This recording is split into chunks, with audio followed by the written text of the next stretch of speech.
बात करते हैं अबाउट माइटोकॉन्ड्रिया, द स्ट्रक्चर, और you can say we are talking about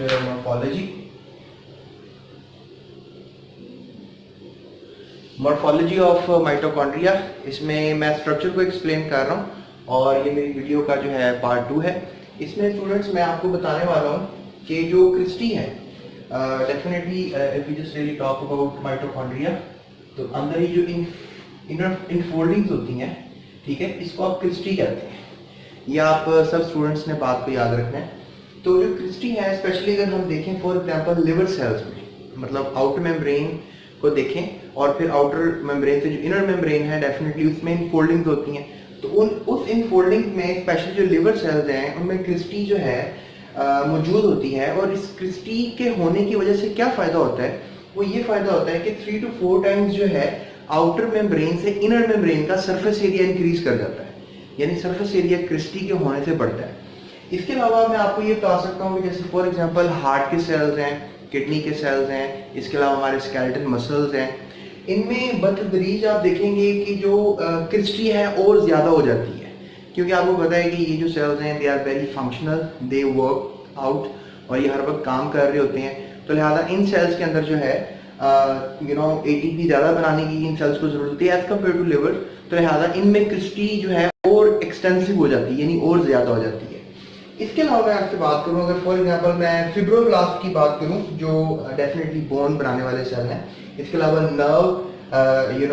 nerve के एक्सॉन्स की बात करूं या प्लांट टिश्यूज की बात करूं, तो यू कैन से कि इनके अंदर जो है क्रिस्टी 1-2 होती हैं या कम होती हैं as compared to the other body cells. एक और मैं एग्जांपल आपके सामने लूं तो मैं एपिथेलियल सेल्स लूंगा।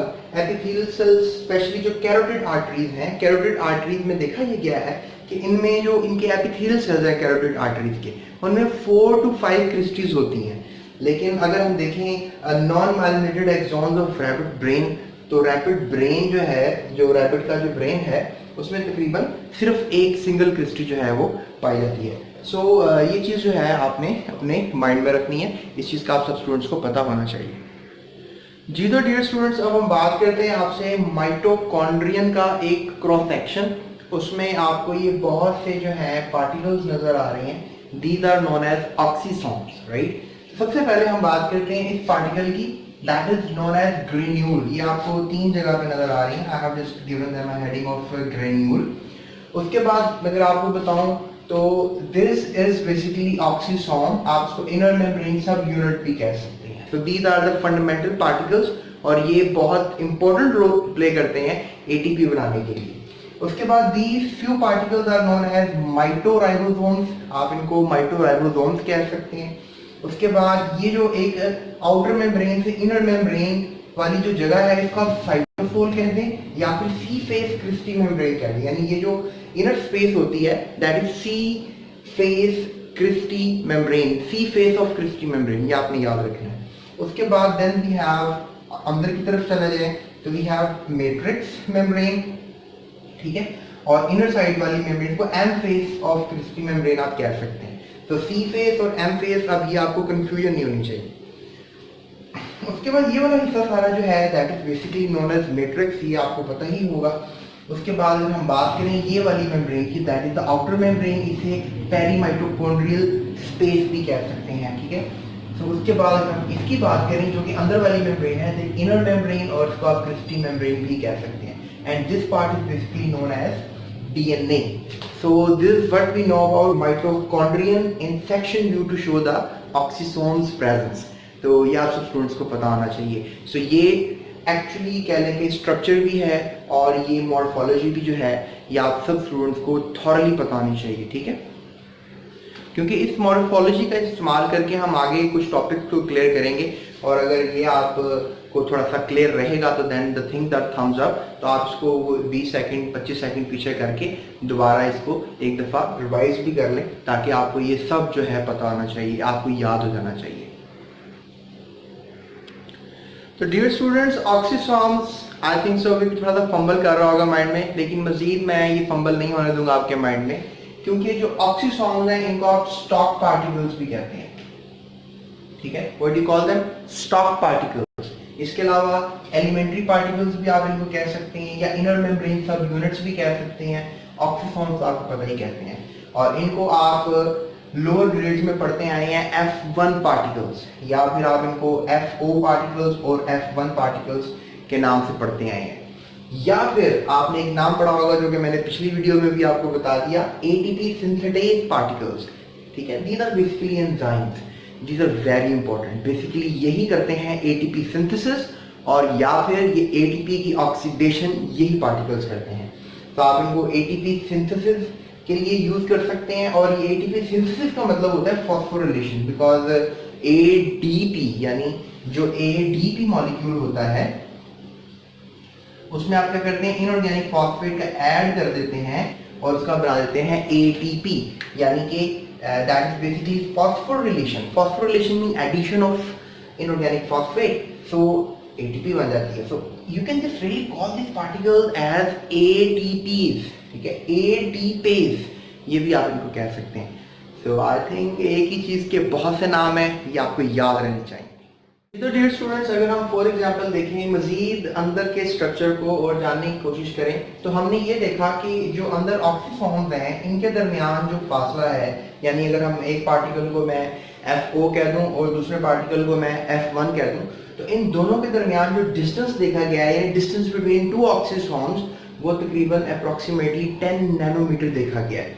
उसके अलावा अगर मैं कहूँ कि किसी माइटोकॉन्ड्रिया में, किसी भी माइटोकॉन्ड्रिया में कितने ऑक्सीफॉर्म्स हो सकते हैं, कितने ATP सिंथेसिस पार्टिकल हो सकते हैं, ATP बनाने वाले सब यूनिट्स हो सकते हैं, एलिमेंट्री पार्टिकल्स हो सकते हैं, तो उनकी तादाद देखी गई है तकरीबन 10⁴ to 10⁵, यानी these are the numbers, right?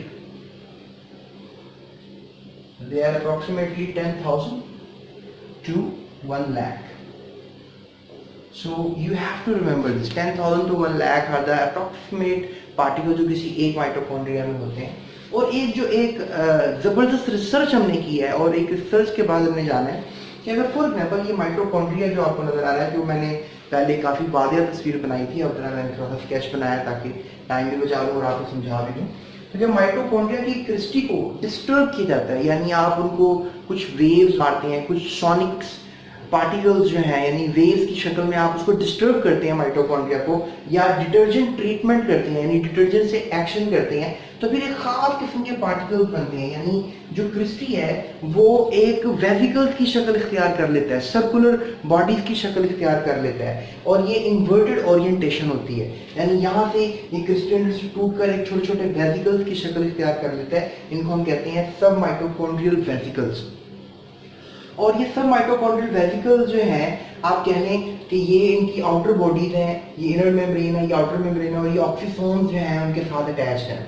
अब होता क्या है कि अगर हम इस वेसिकल्स को, जिसे हम सब माइटोकॉन्ड्रियल वेसिकल्स कह रहे हैं, अगर यूरिया से ट्रीट करें, यानी इसके अंदर मिक्सचर में यूरिया डाल दें, या फिर ट्रिप्सिन जैसे जो हैं वो एंजाइम्स को हम ऐड करें, तो क्या सीन होगा कि इसके जो ऑक्सीफॉर्म्स हैं वो सब डिटैच हो जाएंगे। आप देख सकते हैं इन दो बॉडीज के अंदर अब ऑक्सीफॉर्म्स जो हैं वो आपको इतने खास नजर नहीं आ रहे।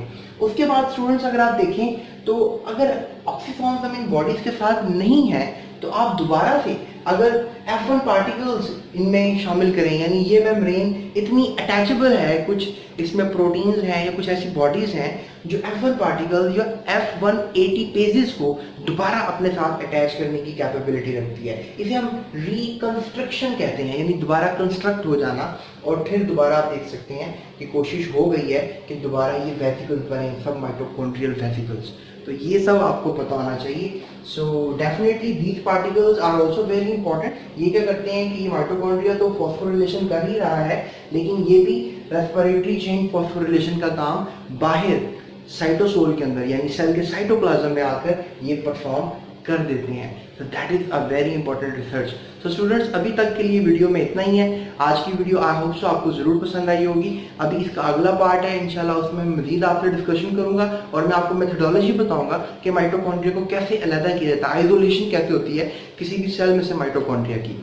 तो मजीद वीडियोस के लिए डिस्क्रिप्शन देखें, और मेरी प्लेलिस्ट जाएं सेल बायोलॉजी में, आप जाकर तमाम जो सेल की ऑर्गेनेलीज हैं उससे रिलेटेड वीडियोस देख सकते हैं। सो अपना बहुत ख्याल रखिएगा। थैंक यू सो मच, और जाते हुए चैनल को सब्सक्राइब जरूर करके जाइएगा और एक लाइक